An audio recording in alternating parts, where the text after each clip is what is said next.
watching the station covering all of the DMV. This is DC News Now. And thanks for joining us on this Monday for DC News Now at 4. I'm Mark Hall. And I'm Annalisa Gale. Happy Monday, Mark. We'll get to those top stories in just a few minutes, but first we start on this Monday afternoon with a live look outside.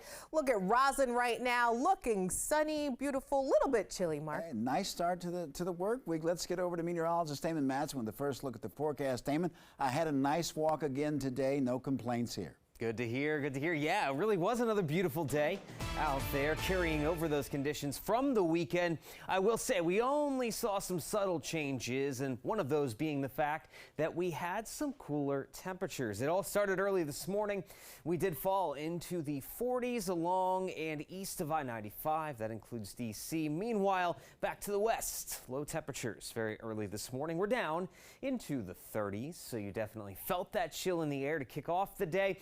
And yes, we warmed up rather nicely. It is a comfortable 65 right now in D.C., Waldorf, Manassas. We have the lower 60s, even all the way back into the Shenandoah Valley and the Allegheny front. But as compared to over the weekend, well, it certainly is just a little bit cooler. We were running in the 70s for a good portion of Saturday and Sunday. And there you have, compared to 24 hours ago, a lot of light blue on this map showing that 5-degree difference in our temperatures from yesterday to today, with of course today being the cooler day overall. And that is despite the fact that we've had a good amount of sunshine most of the day. But notice we have a stream of clouds starting to cross into the DMV here. It's all from a storm system that is well north of us. There's rainfall over Canada, parts of western New York. We are not going to get any rainfall out of this storm system, unfortunately, because we do need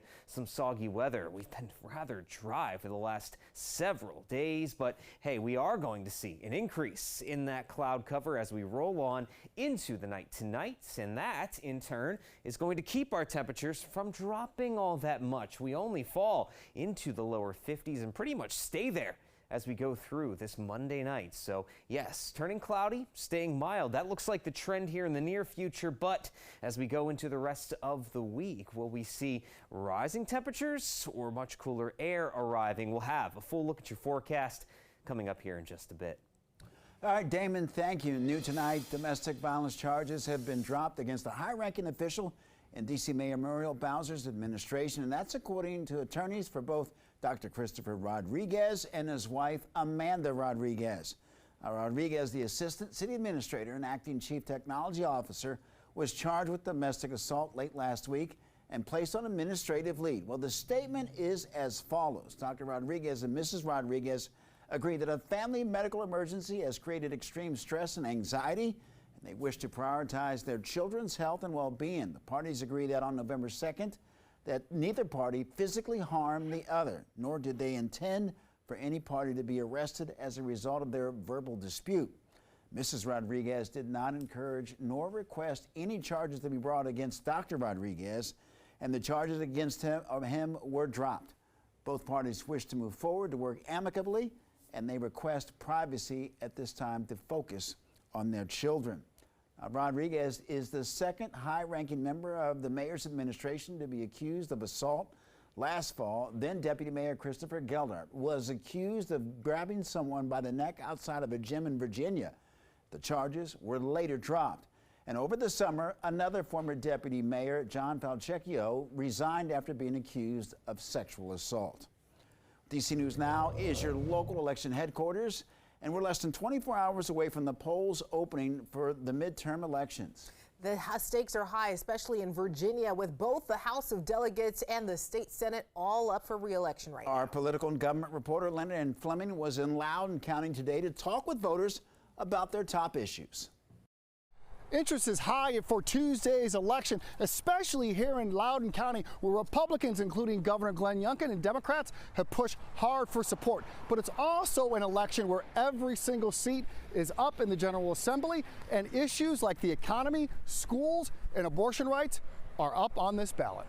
For me right now, probably the economy and cost of goods right now. Luke Ross, like many Virginians, are heading to the polls tomorrow with key issues on their minds, from the economy to safety to abortion rights. it's just super expensive to go do anything, whether it's go to the grocery store or, put gas in your car. Up for grabs, political party control of the General Assembly. Republicans hold a narrow advantage in the House, and Democrats barely control the Senate. I just hope the candidates are going to back what they say and what they've promised. Mary Jacobs says she worries about crime in her Loudoun County. That's something I never really worried about before. That is one of the reasons I'm voting, is to make sure the candidates that propose and promise to help protect our citizens are going to follow through. Mary Jane Krieger says she's concerned about improving education. It's extremely important that it does not become divided over political issues, but rather focuses on exactly what's needed to educate our children. Claire Crook says she voted early,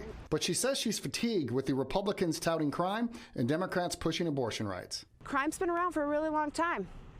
Nobody's figured it out. Abortion rights have been around for a long time, and now they're gone. So I really want to dig deeper and get into issues that have more of an impact on day-to-day life. Polls open tomorrow, Election Day, at 6 a.m. and close at 7 p.m. Reporting from Leesburg, Virginia, Leonard N. Fleming, DC News Now, back to you. All right, Leonard, and he mentioned those polls will close tomorrow at 7 p.m., but some local registrars say that it could be well after 7 before we start seeing results. And once the last voter leaves a precinct, the chief officer of the elections at that location runs a result tape from a ballot scanning machine at each precinct, which lists all of the candidates and the number of votes they have received.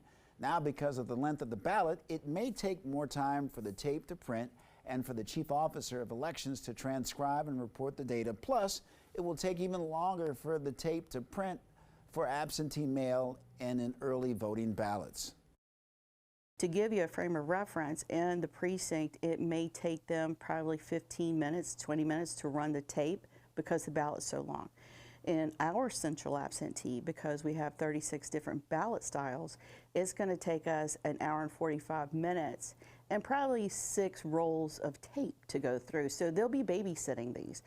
And it's important to note all results on election night are unofficial until they are approved by the local and state electoral board and at a later date. Well, DC's Smart Street Lighting Project reaches a major milestone. The city replaced nearly 40,000 street lights with LED lights across all 8 wards. Now, this is the first street light project partnership in the nation, and the better lighting hopefully makes roads, sidewalks, and trails safer. The project will also limit energy consumption by 50%. Through your diligence, we are halfway to our goal of the successful transition of 75,000 lights. But we also recognize that streetlights represent more than a basic city service. We believe that streetlights represent a community connection and a commitment from local government to its residents. And the project should be finished by next May. Well, new tonight, a U.S. Park police officer accused of shooting and killing a fellow officer early yesterday appeared in court today. Police say the 2 officers were off duty when 25-year-old Alexander Roy accidentally shot and killed Jesse Hernandez.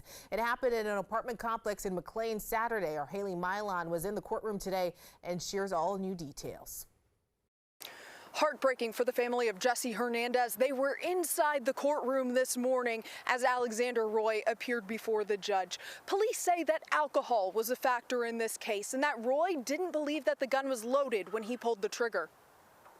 Would you like to say anything about your fiance? A somber morning for the Hernandez family, walking out of the courtroom silently. Police say 3 off-duty U.S. Park police officers were in a McLean apartment when Roy dry-fired a gun, thinking it wasn't loaded, hitting 22-year-old Jesse Hernandez in the upper body, killing him.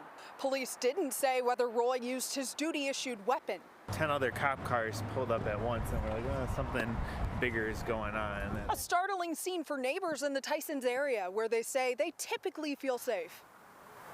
Roy, appearing in court via video monitor from the Fairfax County Detention Center, requested a public defender. He said he isn't sure what his employment status is with the U.S. Park Police right now. He's charged with unlawful shooting into an occupied dwelling, resulting in death. Hernandez's family got emotional when the judge mistakenly read aloud lesser charges, which the prosecutor said was a technological error. Now the family awaiting answers and justice. If convicted, Roy could face up to 10 years in prison.